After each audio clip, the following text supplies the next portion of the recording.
Bonjour et bienvenue dans cette émission des lettres et racines hébraïques.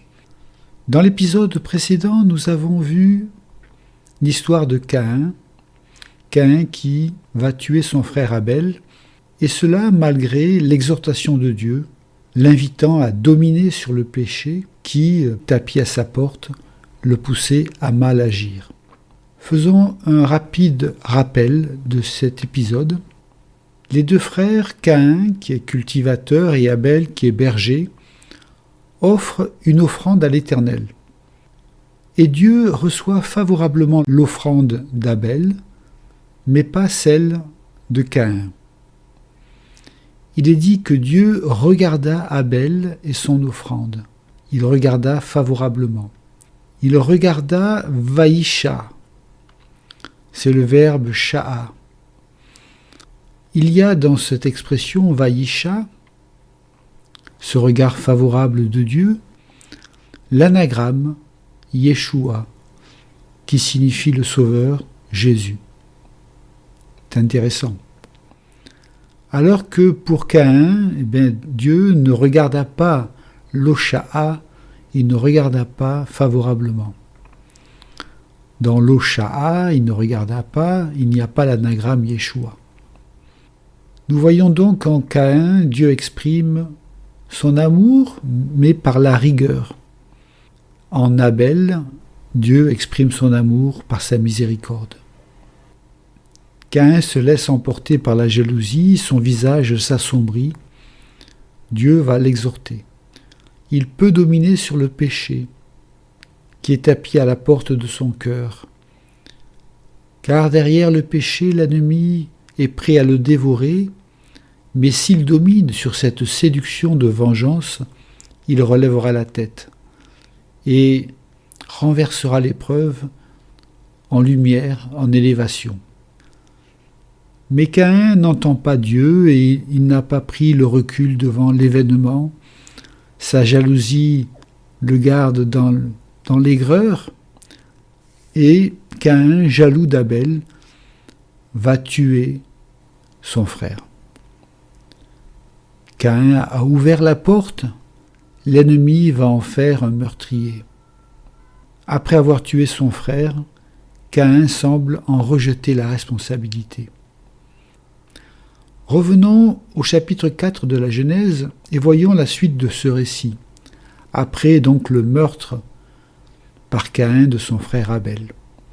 Au verset 9, nous lisons « L'Éternel dit à Caïn, « Où est ton frère Abel ?» Il répondit « Je ne sais pas, suis-je le gardien de mon frère ?» Dieu s'adresse à Caïn par une interrogation « Où est ton frère ?» On retrouve encore ce principe que nous avons vu dans les chapitres précédents de la Genèse, où Dieu parle souvent par interrogation. Dans Genèse 3, verset 9, l'Éternel appela l'homme et lui dit « Où es-tu » Dieu s'adresse à Adam. Genèse 3, verset 11, « Qui t'a appris que tu es nu ? Est-ce que tu as mangé de l'arbre dont je t'avais défendu de manger ?» Dieu s'adressait aussi à Adam. On voit donc une longue suite d'interrogations, obligeant l'homme à se reconnaître en dehors du souffle de Dieu, ayant perdu la vision divine. Il ne sait plus où il est. Caïn répond donc à l'Éternel « Je ne sais pas, suis-je le gardien de mon frère ?»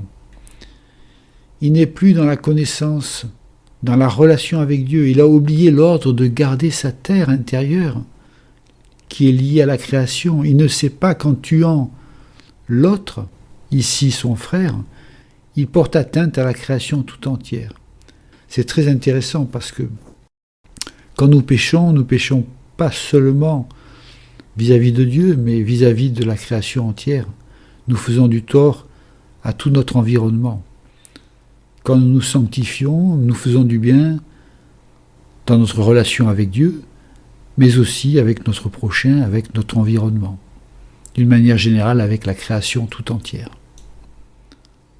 Voyons le verset 10. Et Dieu dit, « Qu'as-tu fait ?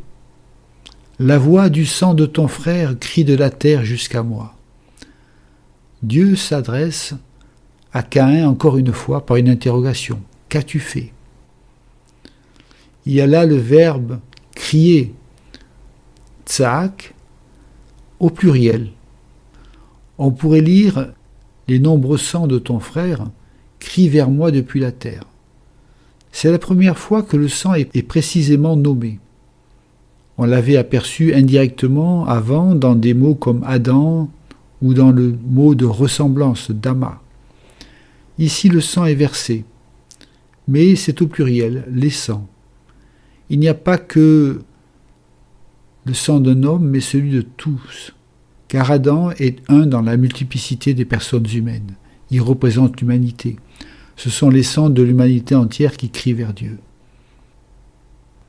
Verset 11, il est écrit « Maintenant tu seras maudit de la terre qui a ouvert sa bouche pour recevoir de ta main le sang de ton frère. » Ahuhata, maudit tu es. Maudit toi tu es. Voyons le mot malédiction. Un mot très intéressant. C'est un aleph, un resh et un resh. Le resh représente la tête. Dans le pictogramme primitif, c'est une tête. Le aleph, c'est la connexion avec le divin. Elohim.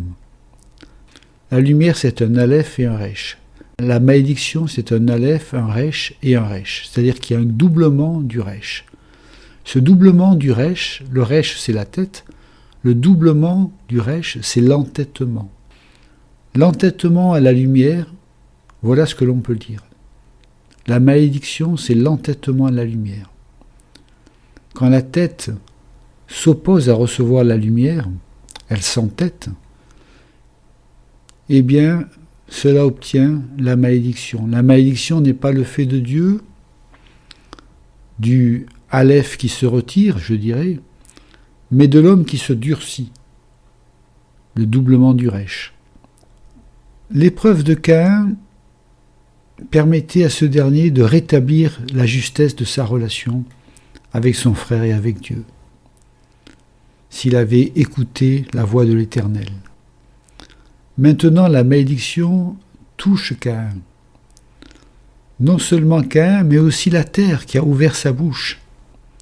En tuant Abel, il tue aussi la terre, la stérilise, je dirais. Au verset 12, il est écrit « Quand tu cultiveras le sol, il ne te donnera plus sa richesse. Tu seras errant et vagabond sur la terre. » Voilà. La terre souffre aussi, elle ne produira plus sa richesse. Ce verset confirme donc le précédent. Abel tué, le sol est stérilisé, il cessera de faire part de sa fécondité.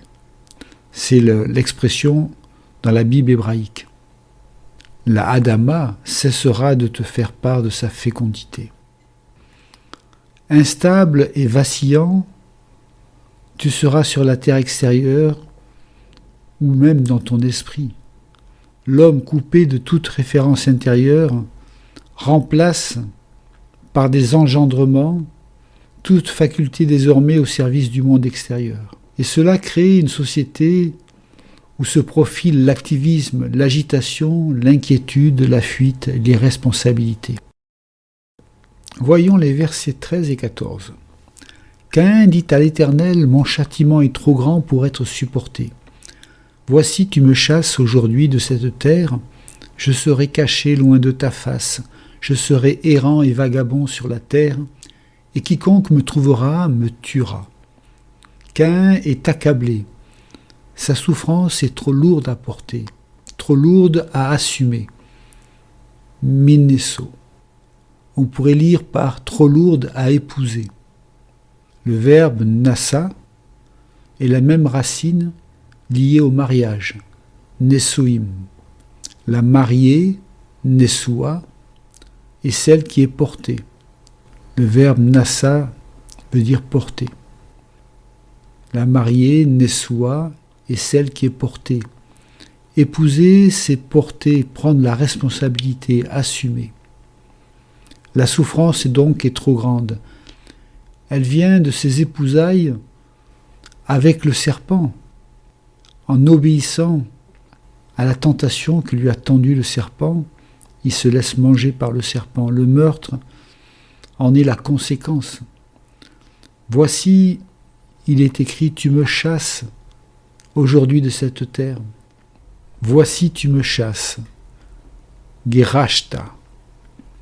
C'est le verbe garash, gimel, resh, shin, qui signifie expulser, chasser. Adam a été chassé d'Éden après la désobéissance.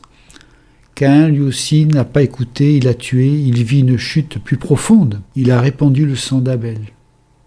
S'il avait écouté, il aurait repris le chemin de l'accomplissement. L'obéissance, l'écoute de Dieu nous permet ce retournement. La pénitence, la repentance est nécessaire au rétablissement de l'ordre créationnel, ontologique. La non-écoute épaissit l'état de chute et nous rend meurtriers. Je serai caché. Il est sans ancrage, sans appui. Le verbe caché est ici à la forme passive. Être caché, se dissoudre, disparaître. Dieu est notre appui et sans Dieu, nous n'avons plus d'appui. Verset 15. L'Éternel lui dit, si quelqu'un tuait Caïn, Caïn serait vengé cette fois. Et l'Éternel mit un signe sur Caïn, pour que quiconque le trouverait ne le tuât point. Voilà un passage mystérieux. Dans la situation d'exil que connaît Caïn, Dieu va continuer, malgré tout, avec Caïn. L'alliance n'est brisée que d'un côté, du côté de l'homme. Celle de Dieu est immuable. Si désespéré soit-il, il est malgré tout son image, ainsi Dieu continue le dialogue, malgré tout. Il est dit, il sera vengé 7 fois. Le 7 est le nombre de la plénitude, le rappel de l'alliance, du serment. Le mot Sheva, qui est le 7, veut dire aussi l'alliance, le serment. Et ce mot prononcé, Sava, signifie l'abondance, la satiété. Il y a une abondance dans le 7, chiffre de la plénitude. On pourrait le lire par sera vengé aussi longtemps qu'il sera nécessaire. Cela pour permettre de conduire vers le redressement. Et Dieu place un signe sur Caïn. Il est dit, l'Éternel le marqua d'un signe. Le mot en hébreu pour signe, c'est hot. Un aleph, un vav et un tav. Très intéressant. C'est donc l'union, vav. La lettre vav, 6e lettre de l'alphabet hébreu, signifie le clou, ce qui réunit.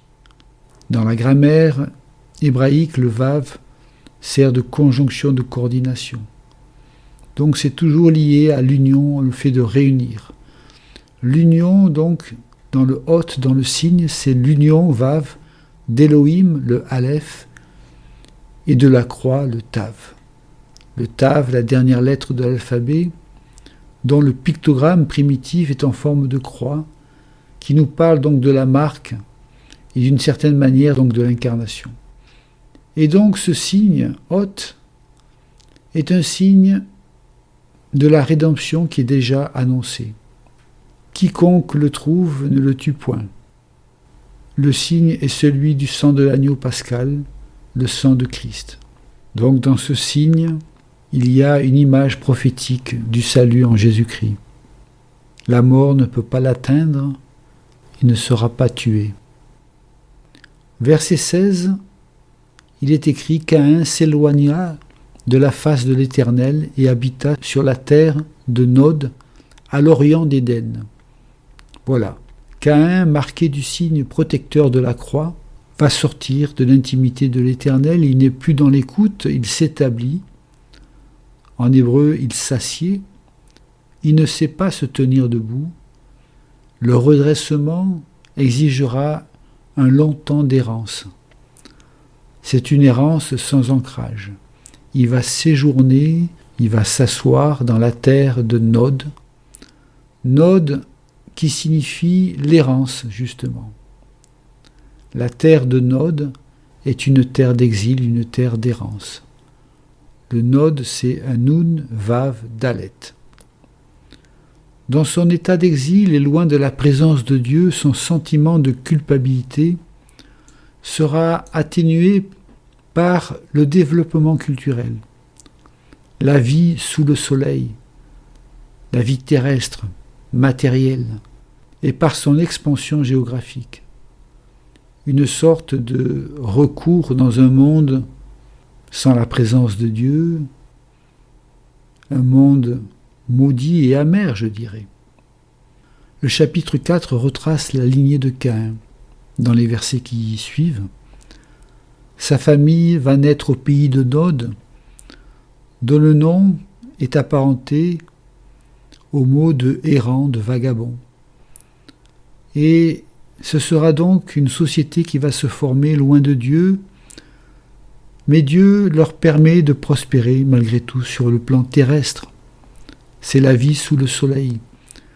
Elle créera de la musique, fabriquera des armes, inventera des outils et bâtira de nombreuses villes.